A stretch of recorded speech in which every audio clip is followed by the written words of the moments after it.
क्या रामायण देखते या पढ़ते समय आपके मन में यह ख्याल आया है कभी कि देवी सीता तो स्वयं ही जगत जननी का अवतार थीं? रावण का अंत तो वह ही कर सकती थीं। फिर उन्होंने ऐसा क्यों नहीं किया और क्या वजह थी कि जब भी रावण उनसे संवाद करने आता था तो वह उसकी ओर नहीं देखती थीं? इसके पीछे का कारण सीता जी का वचनबद्ध होना था। यही वजह थी कि वह चुपचाप अशोक वाटिका में सारे दुख सहन करती रहीं। तो आइए जानते हैं कि देवी सीता क्यों नहीं देखती थी रावण की ओर और क्या था वह वचन जिसके कारण वह सहती रहीं सारे अत्याचार। सीता रावण का हरण करके ले गया, तब से जानकी जी ने कभी भी उसकी ओर नहीं देखा। रावण जब भी अशोक वाटिका में जाता तो माता सीता श्री राम के चिंतन में ही लगी रहती। वह कभी भी रावण की ओर नहीं देखती थीं।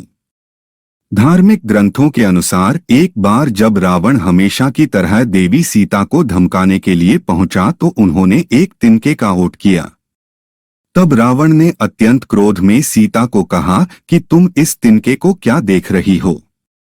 मैं तुमसे सीधा संवाद करता हूं, लेकिन तुम हमेशा एक तिनका उठाकर उसे ही घूर घूर कर देखने लगती हो। तब सीता माता के आंखों से आंसू बहने लगते हैं।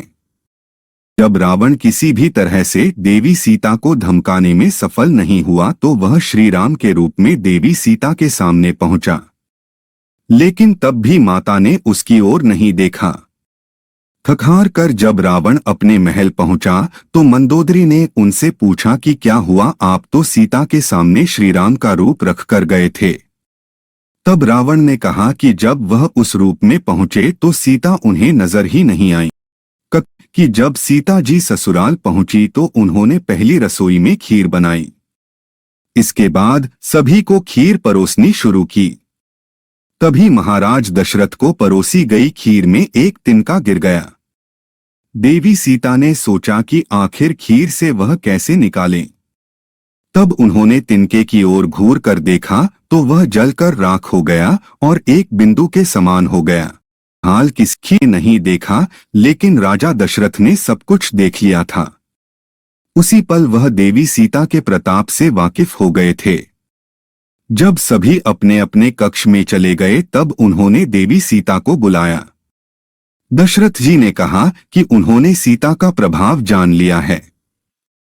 वह जान चुके हैं कि वह जगत जननी का अवतार हैं। लेकिन फिर भी आप मेरी एक बात का ध्यान रखिएगा कि जिस तरह से आपने तिनके को देखा था उस तरह कभी भी किसी शत्रु की ओर घूरकर मत देखिएगा। इस बात के चलते ही वैदेही ने कभी भी रावण की ओर नहीं देखा, अन्यथा जिस क्षण वह रावण की तरफ देख लेती वह उसी पल भस्म हो जाता। इसलिए जब भी रावण आता था तो देवी सीता महाराज दशरथ की बात याद करके तिनके का ओट ले लेती थीं। इसके अलावा सीता जी को भगवान श्री राम को रावण के वध का भी श्रेय दिलाना था। यह भी एक वजह थी वैदेही के शांत रहने की।